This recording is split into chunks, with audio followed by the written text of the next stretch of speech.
السلام عليكم ورحمة الله. الحمد لله رب العالمين والصلاة والسلام على سيد الأنبياء والمرسلين وعلى آله وأصحابه أجمعين. 11 দলীয় ঐক্য চট্টগ্রাম বিভাগ কর্তৃক আয়োজিত বিভাগীয় এই মহাসমাবেশে উপস্থিত সংগ্রামী সভাপতি, উপস্থিত সম্মানিত প্রধান অতিথি, বাংলাদেশ জাতীয় সংসদের মাননীয় বিরোধী দলীয় নেতা জনাব ডক্টর শফিকুর রহমান, উপস্থিত আজকের প্রধান বক্তা, বাংলাদেশের স্বাধীনতা আন্দোলনের অন্যতম শীর্ষ নেতা জনাব ডক্টর অলি আহমদ বীর বিক্রম, জাতীয় সংসদের বিরোধী দলীয় চিফ হুইপ, 11 দলের অন্যতম শীর্ষ নেতা, জুলাই গণ অভ্যুত্থানের পুরোধা ব্যক্তিত্ব জনাব নাহিদ ইসলাম সহ 11 দলের কেন্দ্রীয় নেতৃবৃন্দ, বিভাগীয় নেতৃবৃন্দ, সর্বস্তরের 11 দলের নেতাকর্মী, সংগ্রামী ও বীর চট্টলাবাসী, আমি আজ স্মরণ করছি চট্টগ্রামের এই মাটিতে দাঁড়িয়ে সেই সময়ের কথা। 2020 সালে ফ্যাসিবাদী শক্তির দোসর এই চট্টগ্রামের অবৈধ দখলদার নওফেল বাহিনী আলেম সমাজকে চট্টগ্রামের মাটিতে অবাঞ্ছিত ঘোষণা করবার পায়তারা চালিয়েছিল। বিনিময়ে আজ বাংলাদেশ থেকে আল্লাহ পাক রব্বুল আলামিন সেই অপশক্তিকে উৎখাত করে দিয়েছেন। চট্টগ্রামের প্রাণ কেন্দ্রে আজকে আল্লাহু আকবারের ধ্বনি প্রতিধ্বনিত হচ্ছে। যারা এভাবে সত্যের সঙ্গে পাঞ্জা লড়বার চেষ্টা করবে, এভাবে এই জমিন থেকে তা উৎখাত হয়ে যাবে ইনশাআল্লাহ। আমি স্মরণ করছি এই চট্টগ্রামের মাটি থেকে আল্লাহর পয়গম্বরের ইজ্জতের হেফাজতের যে আজান উচ্চারিত হয়েছিল শাইখুল ইসলাম আল্লামা শাহ আহমদ শফির কণ্ঠে 2013 সালের শাপলা চত্বরে বাংলার দামাল সন্তানেরা রক্ত দিয়ে ফ্যাসিবাদের বিরুদ্ধে সংগ্রামের ভিত রচনা করেছিল। সেই শাপলা চত্বরের বীর শহীদানদের কেন্দ্রভূমি হাটহাজারী এবং এই উম্মতের আলেম সমাজের অন্যতম প্রাণ কেন্দ্র চট্টগ্রামবাসীকে আমি আন্তরিক অভিনন্দন জানাই। সেই সাথে আজকে বাংলাদেশ সরকারকে আমি উদাত্ত আহ্বান জানাই। 2026-27 সালের জাতীয় বাজেটে আমাদের অনেক সমালোচনা আছে। আমরা আমাদের সমালোচনাগুলোকে যথাযথ যৌক্তিক ভাষায় সংসদে এবং রাজপথে আমরা উত্থাপন করছি এবং করেই যাব। আমরা যৌক্তিক ভাষায় আমাদের কথা বলবো, আপনাদের ভালো কাজগুলোকে আমরা সমর্থন দেব এবং তার প্রশংসা করব। 2024-এর জুলাই বিপ্লবের বীর শহীদ পরিবারগুলোকে এই বাজেটে সম্মাননা জানানো হয়েছে এবং শহীদ পরিবারদেরকে প্রতি মাসে সম্মানী ভাতা প্রদান করবার সিদ্ধান্ত গ্রহণ করা হয়েছে। এই সিদ্ধান্তকে আমি স্বাগত জানাই এবং সরকারকে সেজন্য ধন্যবাদ জানাই।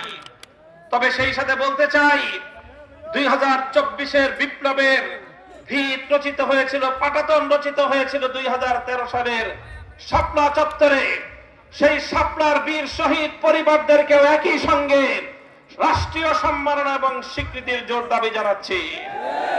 যদি আপনারা সেটা করতে ব্যর্থ হন, তাহলে প্রমাণ হবে আপনারা প্রকৃত অর্থে ইসলাম, মুসলমান এবং মদিনার ইসলামের যে কথা বলেন ধোঁকাবাজি ছাড়া আর কিছুই নয়। স্পষ্ট ভাষায় বলতে চাই, মাননীয় প্রধানমন্ত্রীকে বলবো, আপনাকে ব্যক্তিকেও সম্মান জানাই, আর বিশেষ করে শহীদ প্রেসিডেন্ট জিয়াউর রহমান বেগম খালেদা জিয়ার সন্তান হিসেবে আপনার প্রতি আমাদের বিশেষ সম্মান রয়েছে। আমরা সবিনয় অনুরোধ করব, বিভ্রান্তি সৃষ্টি করে ঘোলা পানিতে মাছ শিকার করবার শেখ হাসিনার রাজনীতি করবেন না। আপনি সুস্পষ্ট বিভ্রান্তি সৃষ্টি করছেন। আজকে আসার পথে শুনলাম কক্সবাজারে প্রধানমন্ত্রী তার বক্তব্যে বলছেন বিরোধী দল নাকি বাজেটে, জাতীয় বাজেটে মদের দাম এবং বিড়ির দাম বৃদ্ধি করে মদের উপর বিড়ি সিগারেটের উপর অতিরিক্ত কর আরোপ করার নাকি বিরোধী দল অসন্তুষ্ট হয়েছে। নাউজুবিল্লাহ। আমরা পরিষ্কার ভাষায় বলি, প্রধানমন্ত্রী আপনার মুখে এই ধরনের পাতলামি মনাকা মার্কা বক্তব্য মানায় না। আপনি মদ নিষিদ্ধ করেন, আপনি জুয়া নিষিদ্ধ করেন, মাদকের সমূলে আঁকড়ে উৎপাদন করেন, আমরা আপনাকে সব ধরনের সহযোগিতা প্রদান করব, বিভ্রান্তি সৃষ্টি করবার চেষ্টা করবেন, রাজপথে আমরা মোকাবেলা করব। আপনি এভাবে একের পর এক বিভ্রান্তি তৈরি করছেন। আপনি বলছেন জুলাই সনদ অক্ষরে অক্ষরে বাস্তবায়ন করবেন। আপনি জুলাই সনদকে বাস্তবায়ন করবেন না, আপনারা আপনাদের নোট অফ ডিসেন্ট বাস্তবায়নের মাধ্যমে একদলীয় বাকশালী শাসন কায়েম করবার চেষ্টা করেন। আমাদের পরিষ্কার বক্তব্য, গণভোটের মাধ্যমে বাংলাদেশের 70% মানুষ যে ম্যান্ডেট প্রদান করেছে, সংবিধান সংস্কারের মাধ্যমে সংবিধান সংস্কার পরিষদ গঠন করে সেটা বাস্তবায়ন করার জন্য যা করতে হয় বিরোধী দল আন্দোলনের মাধ্যমে আদায় করে ছাড়বে ইনশাআল্লাহ। সংগ্রামী সাথী ও বন্ধুগণ, আমার সর্বশেষ বক্তব্যের পয়েন্ট হলো, যে আধিপত্যবাদের বিরুদ্ধে, যে দিল্লির দাসত্ব এবং গোলামীর শৃঙ্খলকে ভেঙে 2024 সালের জুলাই যোদ্ধারা বাংলার মাটিতে নতুন স্বাধীনতার সূর্য ছিনিয়ে এনেছে, আজ বাংলাদেশের দুর্বল পররাষ্ট্রনীতির কারণে আবার সেই স্বাধীনতার সূর্য বাংলার আকাশ থেকে অস্তমিত যাওয়ার উপক্রম হয়েছে। সীমান্ত বন্ধ হচ্ছে, আর আমাদের শিলংয়ের মন্ত্রী সাহেব তিনি শিলংয়ে আমাদের সীমান্তে হত্যাকাণ্ডকে ঘুরিয়ে পেঁচিয়ে বৈধতা দেওয়ার অপচেষ্টা চালাচ্ছেন। তিনি বলছেন যে অবৈধভাবে সীমান্ত পাড়ি যাওয়ার সময় হত্যা করলে সেটা নাকি সীমান্ত হত্যা নয়। আমরা জনাব সালাউদ্দিন সাহেব স্বরাষ্ট্রমন্ত্রীর বক্তব্যকে ঘৃণা ভরে প্রত্যাখ্যান করি। আমরা আমাদের সীমান্তে নিরাপত্তা প্রতিষ্ঠা দেখতে চাই। বিজেপি বাহিনীকে বলবো, বাংলার মানুষ তোমাদের সাথে আছে, বীর বিক্রমে আমার বাংলার প্রতি ইঞ্চি মাটির স্বাধীনতাকে তোমরা রক্ষা করবে। আমার সর্বশেষ বক্তব্য, আপনারা দেখেছেন সাম্প্রতিক বাংলাদেশের জন্য ভারতীয় আধিপত্যবাদ প্রতিষ্ঠার সর্বশেষ এজেন্ডা হিসেবে বিজেপির একজন রাজনৈতিক ব্যক্তিত্বকে বাংলাদেশে তাদের কূটনীতিক হিসাবে প্রেরণ করা হয়েছে। তিনি বাংলাদেশে এসে 1,140 কোটি আর বাংলাদেশের 20 কোটি মিলিয়ে 160 কোটির এক আকাশ আর এক বাতাসের গান গেয়েছেন।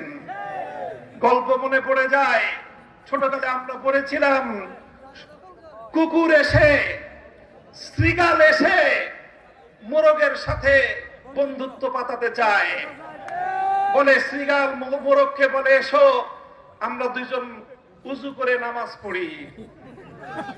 উজু করে নামাজ পড়ার বাহানায় শৃগাল মোরগকে ভক্ষণ করবে, এই হলো তার প্রত্যাশা। মোরগও চালাক, বলে যে ঠিক আছে আপনি উজু করেন, আমি গাছের ডালে উঠে আজান দেই।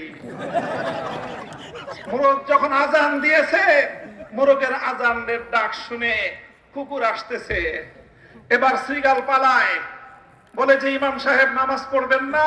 কয় না, আমার উজু ছুটে গেছে, আমি উজু করে আসি। আসেন, 140 কোটি আর 120 কোটির শুধু খাদির নয়, অখণ্ড ভারত প্রতিষ্ঠার আপনাদের স্বপ্নকে আমরা দিবা স্বপ্নে পরিণত করে দেব। কেন শুধু ভারত আর বাংলাদেশের খাতির মরতে চান? আমরা বলতে চাই, সেই মুসলিম শাসন আমলের আফগানিস্তান থেকে শুরু করে পাকিস্তান সহ, কাশ্মীর সহ, স্বাধীন বাংলাদেশ সহ গোটা উপমহাদেশ জুড়ে যদি আমাদের বাংলাদেশের স্বাধীনতার উপর হস্তক্ষেপ করতে চান, যদি মুসলমানদের স্বার্থকে যদি আপনারা গিলে খাওয়ার চেষ্টা করেন, গোটা উপমহাদেশ জুড়ে মুসলিম জাগরণ হবে, ভারত ভেঙে খান খান হয়ে যাবে। ইনশাআল্লাহ বাংলাদেশের স্বাধীনতা অক্ষুণ্ণ থাকবে। বাংলাদেশের স্বাধীনতার উপর যদি, সার্বভৌমত্বের উপর যদি কোন আঘাত আসতে চায় সে হাত আমরা ভেঙ্গে গুড়িয়ে দেব ইনশাআল্লাহ। বাংলাদেশের স্বাধীনতার অতন্দ্র প্রহরী হিসেবে দেশের স্বাধীনতা রক্ষা করার জন্য এবং 24 জুলাই বিপ্লবের ভিত্তিতে 47, 71, 24 চেতনার ভিত্তিতে আগামীর বাংলাদেশ গড়বার চলমান সংগ্রাম ইনশাআল্লাহ গন্তব্যে পৌঁছা পর্যন্ত রাজপথে থেকে আন্দোলন করতে প্রস্তুত থাকবেন তো? নাসরুম মিনাল্লাহি ওয়া ফাতহুন করিব। আসসালামু আলাইকুম ওয়া রাহমাতুল্লাহ।